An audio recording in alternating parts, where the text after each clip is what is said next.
Greetings loyal subscribers and honoured guests. So, we've reached the end of the current season of Covertape Chaos. After this episode I will be taking a bit of a break from the show to work on some other things. I haven't quite decided when it will return yet. I was thinking January of next year, but if people want it back sooner than that then I may be willing to adjust my schedule. It will be gone for at least a month though. Before the show goes on hiatus though, we have one more tape to explore. Power Pack 24 looks to be another interesting one, though the number of platformers is still a tad on the high side for my liking. Let's get going and see what's in store for us. We kick things off this time with a playable demo of Fuzzball, which was an upcoming release from System 3. While I do believe the Amiga version got released, unfortunately the same cannot be said for the C64 version, so all we have of it is this sample here. It's a pretty cool little platform with some nice presentation that we've come to expect from System 3, and a pleasant little ditty playing in the background, with some impressive sprite work as well. Your task is to take control of the titular Fuzzball, lay waste to the evil Fuzzballs on the stage, and collect all of the fruit to open the door. By shooting enemies you will shrink them into a harmless bouncing ball, which can then be touched to finish them off.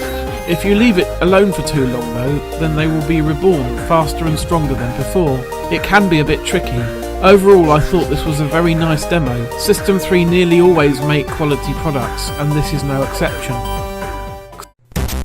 This is followed up straight away by another demo of a platformer. So much for variety. At least it's another good one. The game in question is called Croc Twins, where you take control of either punk or funk and set out to impress Daisy Crocodile by turning on a bunch of lights. Rather implausible plot aside, this game is great. Your crocodile sticks to the walls and ceiling and can jump on other platforms with the press of the fire button, whereupon he will stick to those as well. There are a bunch of lights scattered around each stage, and the object is to hit each one 3 times to turn them all on, thus beating the level. There are a bunch of baddies roaming the level as well, and colliding with one of these on the ground will kill you. If you collide in mid-air though, then they will die instead. The smarter enemies will also go around switching your lights off, which is really bloody annoying. The controls can take a bit of getting used to, but once you do it's a ton of fun. The music is great too. This game reminds me of classic single-screen arcade games like Bubble Bobble, and in fact I could easily see it in an arcade. The gameplay is that good. Highly recommended.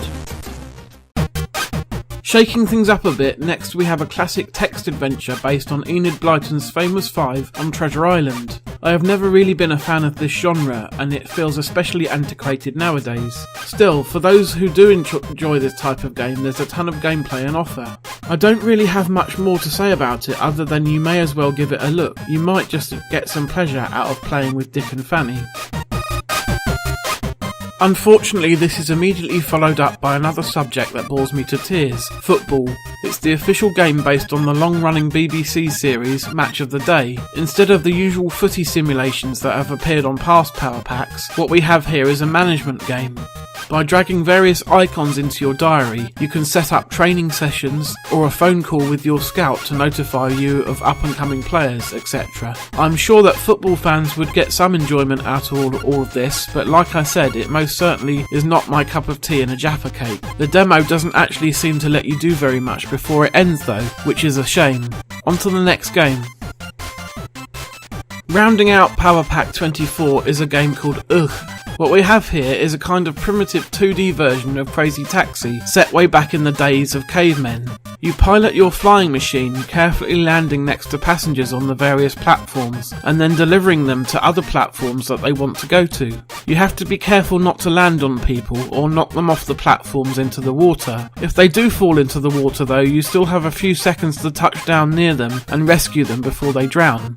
After you have earned a certain amount of money on a stage, you will then move on to the next one, which features a different layout and usually adds more gameplay elements, such as a pterodactyl that starts appearing on level 2. The graphics are decent enough, if a bit brown, and there's some nice animation on the little cavemen. The water effect looks nice too. The music, however, is horrible, and there was a constant hum in the background of the version that I was playing. Not sure if that's present in the full game or if there was something wrong with my copy, but it was incredibly annoying. Overall, I like this game a lot. So there we go then. The platform games were actually pretty good this time around. It's a shame about Famous 5 and Match of the Day though, as they are both pretty dull and not well suited to cover tapes like these in my opinion. I hope you have enjoyed our journey through Power Packs 13 to 24 over the past year. Like I said at the top of the episode, Covertape Chaos will be back, I'm just not quite sure how soon at the moment. I will probably be covering some other Commodore 64 games on the channel though, so make sure you're subscribed if you want to stay up to date with everything. I'll see you again fairly soon. In the meantime, take care.